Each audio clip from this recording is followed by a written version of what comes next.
Hello and welcome in food by Alvina. Hopefully आप सब ठीक ठाक होंगे और सीज़न को खूब एंजॉय कर रहे होंगे। हर सीज़न एसोसिएट करता है किसी न किसी ख़ास खानों के साथ भी, और मैं भी आज सर्दी के हिसाब से अच्छा सा सूप आपके साथ शेयर करूंगी। आज मैं बनाने वाली हूँ chicken and vegetable soup. Full of nutrition है, फुल ऑफ वाइटामिन है, मज़ेदार वेजिटेबल हैं और साथ ही साथ चिकन के साथ हमें आयरन भी इसमें मिल जाएगा। हमें हमेशा ऐसा ही लगता है कि सूप चाइनीज़ कज़ीन है, लेकिन बेसिकली ये चाइनीज़ कज़ीन नहीं है। सूप बेसिकली एक फ्रेंच वर्ड है जिसे कहा जाता है ब्रूथ, और तकरीबन 1000 बीसी में इसे इस्तेमाल किया जाता था और एक पीस ऑफ ब्रेड को सोक करने को कहा जाता था कि ये एक ब्रूथ है, और दूसरे अल्फाज में किसी भी थिक स्ट्यू को ये कहते थे कि ये एक सूप है।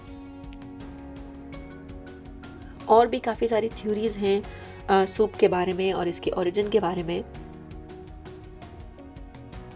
लेकिन बेसिकली ये रोम से आया। स्पेशली जो वेजिटेबल सूप है वो 5th सेंचुरी में फाइंड आउट हुआ रोमन कुक बुक के अंदर।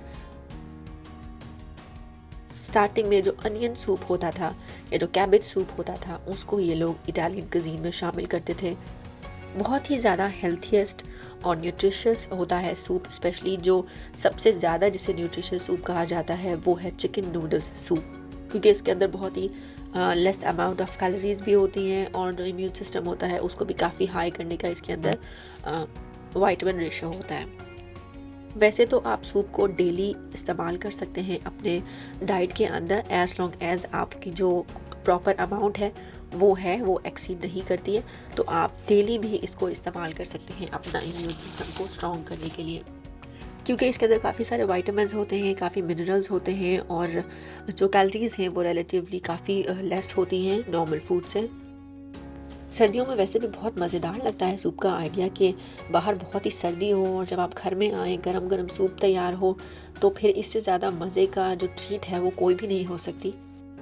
सर्दियों में वैसे भी ये बहुत ही अच्छा आइडिया है क्योंकि सूप लिक्विड होता है, so obviously it's a great way to stay hydrate, और साथ ही साथ आपके जो इम्यून सिस्टम है उसको भी बूस्ट करता है।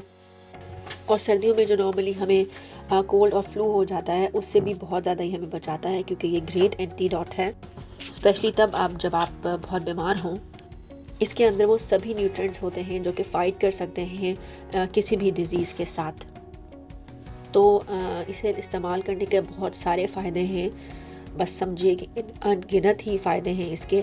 जो चिकन है उसको बस इतना ही मैं पका रही हूँ कि जो इसका जो कलर है वो चेंज हो जाए, तो जो कच्चापन है चिकन का वो ख़त्म करना है आपने बेसिकली, इसलिए थोड़ा सा इसको मैं हाई फ्लेम के ऊपर समझ लीजिए कि मैं हल्का सा इसको फ्राई कर रही हूँ। ऑयल की क्वांटिटी भी मैंने बहुत कम रखी है, तकरीबन 2 टेबलस्पून के करीब ऑयल था इसके अंदर, वो भी इसीलिए हमने डाला ताकि हमारा जो चिकन है वो थोड़ा सा कुक्ड हो जाए। सूप की बहुत सारी वैरायटीज़ मौजूद हैं और आगे भी आपके साथ सूप की रेसिपीज़ मैं शेयर करती रहूँगी। और वेजिटेबल सूप मुझे पर्सनली बहुत ही पसंद है। एक तरह से अगर आपके घर वाले सूप के आदी हो जाएं तो फिर आपको बहुत दिल करता है तरह तरह के सूप बनाने का। बच्चों के लिए भी ये बहुत अच्छा है, सर्दी में उनको सेफ रखेगा ये, तो सूप ज़रूर ट्राई कीजिएगा। तो बस जब कलर चेंज हो जाए चिकन का और कोई पानी ना हो इसके अंदर, तो फिर हम इसमें ऐड करेंगे यखनी के लिए पानी। तकरीबन मैंने 6 ग्लास ऑफ वाटर डाला है, 2 जग्स मैंने इसमें डाले थे, और जब मैंने मैयर किया तो वो 6 ग्लास थे। तो ज़ाहिर है कि जब हम इसे पकाएंगे थोड़ा सा उसको थोड़ी सी देर के लिए बॉयल होने देंगे तो जो वाटर है वो काफ़ी रिड्यूस हो जाएगा इसका एंड तक। जैसे कि अगर मैंने 6 ग्लास डाला है तो वो डेफिनेटली तकरीबन 4 ग्लास के करीब रह जाएगा। 20 मिनट्स तक मैं इसे बॉईल करती रहूँगी और जो चिकन की यखनी है वो बहुत ही अच्छे से इसके अंदर बन जाएगी 20 मिनट्स के अंदर, क्योंकि ऑलरेडी भी मैंने पानी गर्म डाला था तो उसको बॉईल होने में ज़्यादा टाइम नहीं लगा। वैसे बहुत सारे लोग ये भी कहते हैं कि ये अगर आप डाइट कर रहे हैं या अपना वेट कम करना चाहते हैं तो सूप एक बहुत ही अच्छा ऑप्शन है। बहुत सारी रिसर्च इसके ऊपर हुई हैं, लेकिन कोई इतनी जिसे कहते हैं कि 100% रिसर्च नहीं हुई जिससे ये पता चल सके कि ये वाकई ही डाइट के लिए भी बहुत गुड है। लेकिन फिर भी इसे काफ़ी लोग लिंक करते हैं। अगर आप अपना वेट लूज़ करना चाहते हैं या आप डाइट के ऊपर हैं तो ये अच्छी चीज़ है, क्योंकि जो फैट्स हैं इसके अंदर जो कैलोरीज़ हैं वो काफ़ी लो होती हैं बनिस्बत उन खानों के जो हम बाकी खाते हैं। और प्लस ये आपकी बॉडी को हाइड्रेट भी रखता है। तो जब आप वेट लूज़ कर रहे हों और आप साथ साथ सूप की कंजम्पशन कर रहे हों, तो ये आपको वो जो आपके चेहरे पर होते हैं असरात बीमारी के, वो नहीं आने देता। और सूप आप बहुत तरह से इस्तेमाल कर सकते हैं। चिकन सूप भी बना सकते हैं, वेजिटेबल सूप भी बना सकते हैं, जो आपकी बॉडी को वो सभी चीज़ें देगा जो कि आप नॉर्मल खाने में इस्तेमाल करते हैं। वेजिटेबल सूप की सबसे अच्छी बात ये है कि ये बहुत ही कलरफुल दिखता है बहुत सारी वेजिटेबल्स की वजह से। आप चाहें तो इसमें कैबेज भी ऐड कर सकते हैं अगर आप पसंद करते हैं तो।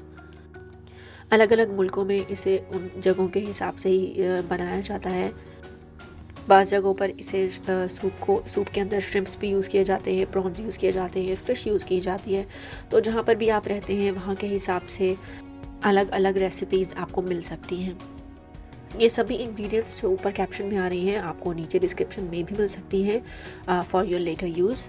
Soup basically is not really expensive food. हाँ, लेकिन अगर आप इसे किसी रेस्टोरेंट में मंगा रहे हैं तो फिर तो ये डेफिनेटली एक्सपेंसिव होगा। लेकिन अगर आप इसे घर में बना रहे हैं तो इसमें कुछ ज़्यादा एक्सपेंसिव चीज़ें इस्तेमाल नहीं होती हैं। और जो स्पाइसेस होते हैं सूप के, जो बेसिकली हम लोग यूज़ करते हैं, सोया सॉस या विनेगर, तो ये तो वन टाइम एक्सपेंस होता है। आपने एक बार ले लिया और वो काफ़ी अरसे तक आपका इस्तेमाल होता रहता है। मुझे तो सूप की कंसिस्टेंसी जो रनी होती है वो ज़्यादा अच्छी लगती है। और मैं तो बास टाइम कॉर्नफ्लावर भी यूज़ नहीं करती हूँ सूप के अंदर, लेकिन क्योंकि ये रेसिपी का हिस्सा है इसलिए मैं इसमें कॉर्नफ्लावर ऐड कर रही हूँ तकरीबन 1 टेबलस्पून के करीब। तो अगर आप चाहें तो इसे बिना कॉर्नफ्लावर के भी इस्तेमाल कर सकते हैं, because it is ready to serve. लेकिन cornflour is a part of recipe. तो अगर आप ऐड करना चाहते हैं तो 1 टेबलस्पून इनफ रहेगा इसके अंदर। बहुत ज़्यादा जो थिक होता है वो भी अच्छा नहीं लगता सूप में। गरम गरम सर्व कीजिए और सर्दी में इसको ज़रूर ट्राई कीजिएगा और कमेंट्स में ज़रूर बताइएगा कि आपको रेसिपी कैसी लगी।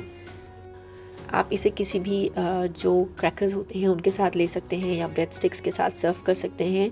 बहुत ही मज़ेदार ऑप्शन है ये, ज़रूर ट्राई कीजिएगा और मेरे चैनल को सब्सक्राइब करना मत भूलिएगा। Thank you for watching.